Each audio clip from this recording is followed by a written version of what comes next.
Welcome back to my channel. दोस्तों हम बात करने जा रहे हैं 1998 की एक मूवी के बारे में जिसका नाम है मेजर साहब। तो दोस्तों आपको बता दें कहानी की शुरुआत में क्या होता है। दाढ़ी का मामला निपटा तो एक नया खेल शुरू हो गया था। जी हाँ, फिल्म की स्क्रीनिंग में कुछ दर्शक एकदम से जत्था बनकर फिल्म के बीच से निकल लेते हैं। दूसरों को लगता है कि फिल्म बोर कर रही है। ऐसा तब और होता है जब किसी स्पेशल स्क्रीनिंग में दोस्तों फिल्म समीक्षक या फिर पत्रकार भी मौजूद होते हैं। अमिताभ को लगा कि ये किसी साजिश के तहत हो रहा है। तो दोस्तों उन दिनों एशियन एज अखबार में दोस्तों काम करने वाले मोहम्मद वजीहुद्दीन अपने ब्लॉग में इस मामले का जिक्र करते हैं। एशियन एज में दोस्तों तब अफसाना अहमद ही सिनेमा की समीक्षाएं और बड़े सितारों के इंटरव्यू करती थी, लेकिन अखबार के तब के संपादक में MJ अकबर ने बजाय अफसाना के वजीहुद्दीन की ड्यूटी अमिताभ का इंटरव्यू करने के लिए लगाई थी। तो दोस्तों इसी ब्लॉग में वजीहुद्दीन ने खुलासा किया कि अमिताभ अपनी फिल्म मेजर साहब के खिलाफ चल रहे कथित षड्यंत्रों से नाखुश थे और साथ ही इसी वजह से उनका ये इंटरव्यू होना था। तो दोस्तों इंटरव्यू हुआ अगले दिन पहले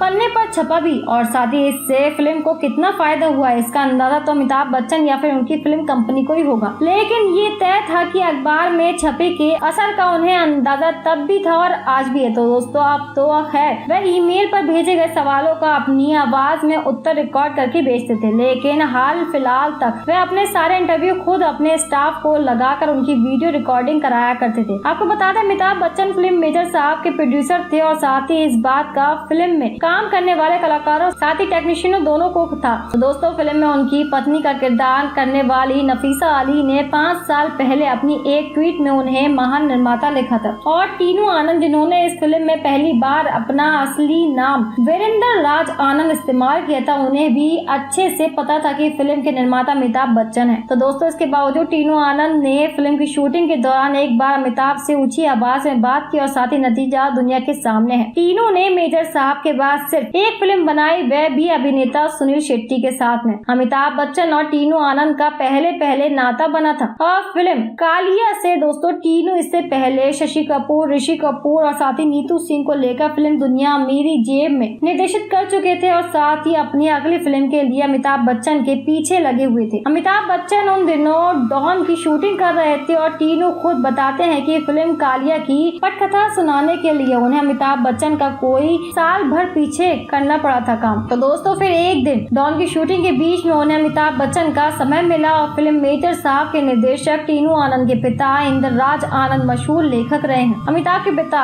हरिवंश राय बच्चन के मित्र भी हैं। दोस्तों कालिया के सेट पर टीनू ने अमिताभ को अमित जी कहकर बुलाया शुरू कर दिया, तो खुद उन्होंने टीनू को बुलाकर इसके लिए क्लास लगाई। कहा कि घरेलू रिश्ते सेट पर आकर औपचारिक में न बदले तो ही बेहतर है। तो दोस्तों इसके बाद में ही टीनू ने अमिताभ बच्चन को सार्वजनिक रूप से अमित कहना शुरू कर दिया, लेकिन इन्हीं टीनू ने फिल्म मेजर साहब की शूटिंग के दौरान एक सीन अमिताभ बच्चन के कहने पर दोबारा शूट नहीं किया। यही बात दोस्तों अमिताभ को अच्छी नहीं लगी। मौके पर मौजूद लोग बताते हैं कि अमिताभ के दबाव डालने पर टीनू झल्ला पड़े और ये बात अमिताभ कभी नहीं भूले और साथ ही ये बात मेजर साहब निर्देशित करने के लिए टीनू आनंद को एक तरह से पुचकार कर तैयार किया गया था। मेजर साहब की शूटिंग जब राष्ट्रीय रक्षा अकेडमी खड़गवालसा पुणे में चल रही थी दोस्तों, तब अमिताभ की मेहुल कुमार निर्देशित फिल्म मृत्यु दाता सिनेमा घरों तक पहुंच चुकी थी। अमिताभ बच्चन की कंपनी ABCL की तब निर्माणाधीन 10 फिल्मों में से दोस्तों एक मेजर साहब के निर्देशक टीनू आनंद शुरू से चाहते थे कि मेजर साहब ही अमिताभ बच्चन की कमबैक फिल्म हो। तो दोस्तों मृत्युदाता के फ्लॉप होने का टीनू की मानसिक सेहत पर खास असर हुआ, जिसने उनके शारीरिक स्वास्थ्य पर भी असर डाला। दोस्तों फिल्म मेजर साहब की शूटिंग के समय टीनू आनंद 1-2 बार तो ऐसे वक्त भी बीमार पड़े जब शूटिंग टाली नहीं जा सकती थी। लोग बताते हैं कि ऐसे मौकों पर अमिताभ बच्चन के कहने पर अजय देवगन ने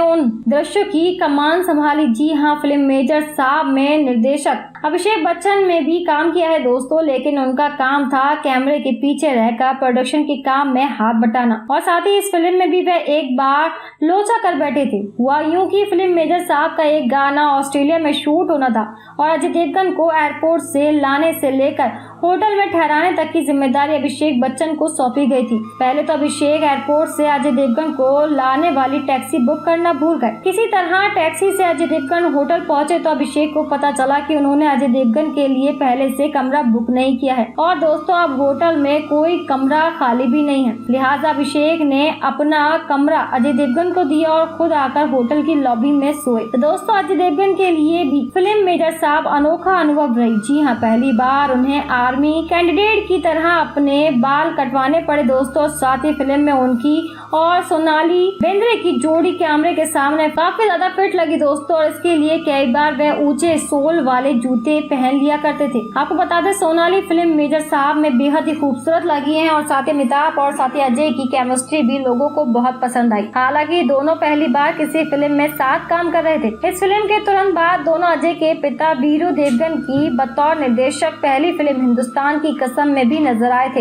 इन दिनों दोस्तों अमिताभ बच्चन की अजय देवगन के निर्देशन में बन रही फिल्म मे डे में भी काम कर रहे थे और फिल्म मेजर साहब की कहानी में एक रईस बाप के बेटे वीरेंद्र को मजबूरी में एनडीए में दाखिला लेना होता है और साथ ही वह चाहता है कि किसी तरह उसे यहाँ से निकाल दिया जाए। मेजर जसबीर सिंह राणा से ये ताड़ लेता है और साथ ही उसके मंसूबे कामयाब नहीं होने देता। तो दोस्तों दिक्कतें वहाँ शुरू होती है जब वीरेंद्र को शंकर नाम के एक बदमाश की बहन निशा से प्यार हो जाता है और फिल्म में दोनों फिल्माया गया ये गाना उन दिनों बहुत ही ज्यादा लोकप्रिय था। फिल्म मेजर साहब की कमजोर कड़ी रही इसका लेखन। जी हाँ, जिसे अंजाम दिया था संतोष सरोज और साथ ही रॉबिन भट्ट ने। तो दोस्तों फिल्म की कहानी कमजोर रही और इसकी पटकथा में भी दर्शकों को काफी झोल नजर आया और फिल्म के कम से कम 2 गाने बेतरतीबी से रखे गए थे दोस्तों, बिल्कुल अतरंगी थे। इन गानों को लोगों ने रिलीज से पहले भले काफी पसंद किया हो लेकिन फिल्म की रफ्तार में इन गानों ने बाधा ही पहुंचाई है। जी और साथ ही हाँ आपको बता दें फिल्म का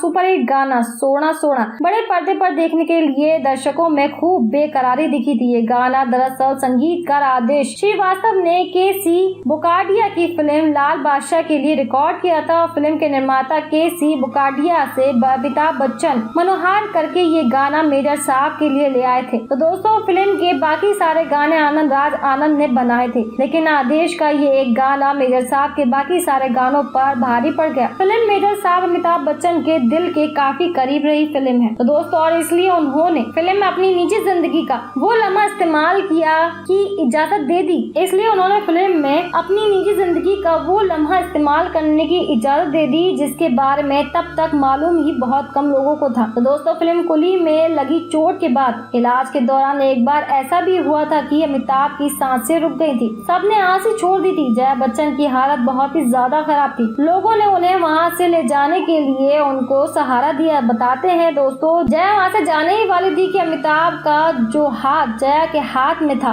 उसमें एकदम से जान आ गई। जी हाँ, आईसीयू में खड़े डॉक्टर ये देखकर काफी ज्यादा शॉक्ड हो गए। अमिताभ भी इसे ईश्वर का चमत्कार ही मानते हैं और साथ ही इस दिन दोस्तों 2 अगस्त को अपना दूसरा जन्मदिन भी मानते हैं। तो दोस्तों इस पूरी घटना को फिल्म मेजर साहब के एक सीन में तीनों आनंद ने हूबहू दोहराया था। बस असल जिंदगी में जहाँ पर जया बच्चन थी वहाँ पर फिल्म के सीन में अजय देवगन थी। तो दोस्तों इस तरीके से था ये सफर मेजर साहब का। आपको ये कैसा लगा हमें कमेंट सेक्शन में कमेंट करके जरूर बताएं। लाइक शेयर करना ना भूलें। अगर अभी तक आपने हमारा चैनल सब्सक्राइब नहीं किया तो जल्दी सब्सक्राइब कर लें। Thank you.